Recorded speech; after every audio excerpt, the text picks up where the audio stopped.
Bismillahirrahmanirrahim. Assalamualaikum warahmatullahi wabarakatuh. Assalamualaikum warahmatullahi wabarakatuh.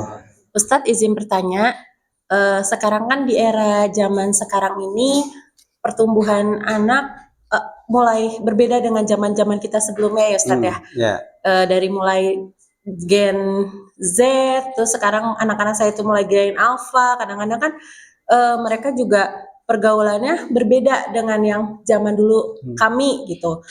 Tapi sesungguhnya kami menyikapinya bagaimana dan sesungguhnya bagaimana anak itu dalam pandangan Islam, Ustadz? Ya, baik. Anak dalam pandangan Islam adalah anugerah, karunia yang Allah berikan sekaligus titipkan kepada orang tua untuk dijaga, dirawat, dididik hingga dewasa. Anak bagi orang tua adalah qurrata a'yun, pandangan mata, harapan masa depan, jantung hati, bagian dari darah daging kita, penerus di masa yang akan datang, sekaligus investasi yang tidak akan pernah putus sampai meninggal apabila kita memiliki anak yang soleh yang senantiasa mendoakan. Namun tidak semua keinginan, harapan dan cita-cita orang tua semua terkabul.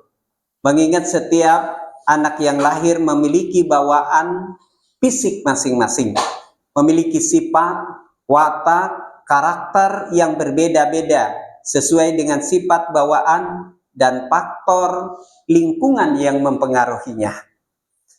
Al-Quran memberikan gambaran tentang posisi kedudukan anak di dalam keluarga. Pertama, anak adalah perhiasan dunia.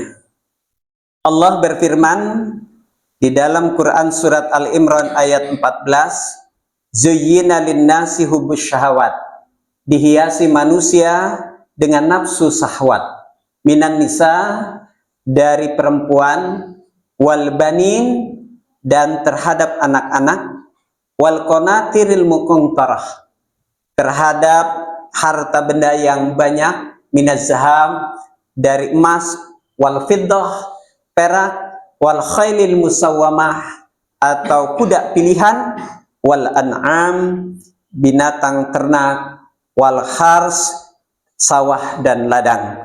Zalika mata'ul hayatid dunya, demikian itu adalah kesenangan hidup di dunia. Wallahu indahu husnul ma'am, dan di sisi Allah ada kehidupan yang lebih baik. Unayah dan Qurtus adalah dua sosok orang tua yang mempunyai kedudukan mulia di tengah-tengah kaumnya, karena mereka memiliki kekayaan dan anak buah yang banyak. Keduanya menjadikan harta dan anak-anak sebagai perhiasan dunia untuk kesombongan dan berbangga-bangga dengan harta dan anak-anak. Padahal semuanya itu akan sirna, dan yang kekal dan abadi di sisi Allah itu hanyalah kebaikan. Yang kedua, anak sebagai fitnah atau ujian. Hal ini sebagaimana digambarkan di dalam Al-Quran surat Al-Anfal ayat 28. Wa'alamu annama amwalukum wa auladukum fitnah. Ketahuilah, sesungguhnya harta dan anak-anak itu adalah fitnah. Wa annallaha indahu ajrun azim, dan di sisi Allah ada pahala yang lebih besar. Nabi Yakub memiliki anak semuanya 12. Di antaranya yang sangat berbakti bernama Yusuf dan Bunyamin. 10 kakaknya menjadi fitnah, ujian terhadap Nabi Yakub. Mereka merencanakan membunuh Yusuf untuk memasukkannya ke dalam sumur. Lalu mereka mengatakan kepada ayahnya bahwa Yusuf telah dimakan oleh binatang buas. Beruntung ada musafir yang mengambil air, lalu Yusuf diselamatkan, kemudian dijual ke Mesir. Kesedihan Nabi Yakub akibat perbuatan anak-anaknya itu menyebabkan Nabi Yakub menderita yang mendalam, sehingga dua matanya tidak bisa melihat.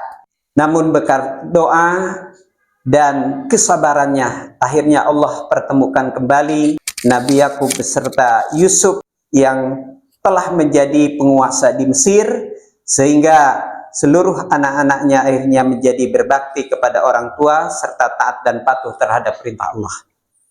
Nah, yang ketiga, anak sebagai musuh. Allah Subhanahu wa taala berfirman, "Ya ayyuhallazina amanu inna min azwajikum wa auladikum aduwwul lakum."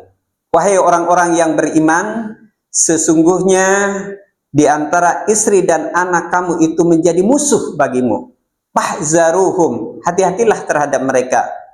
Wa in ta'fu wa tasfahu, jika kamu memaafkan dan menyantuni, wa taghfiru dan mengampuni, fa innallaha ghafurur rahim, sesungguhnya Allah Maha Pengampun lagi Maha Penyayang.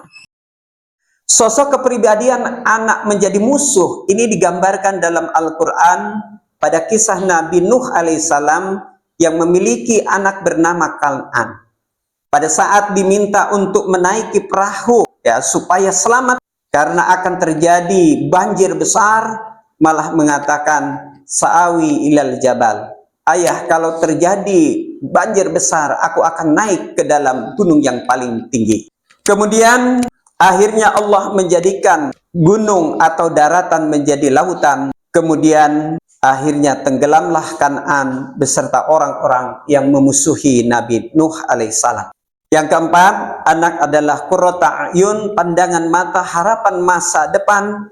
Ini digambarkan oleh Allah di dalam Al-Quran surat Al-Furqan ayat 74. Wallazina yaquluna rabbana hablana min azwazina wa zurriyatina qurrata a'yun waj'alna lil muttaqina imama.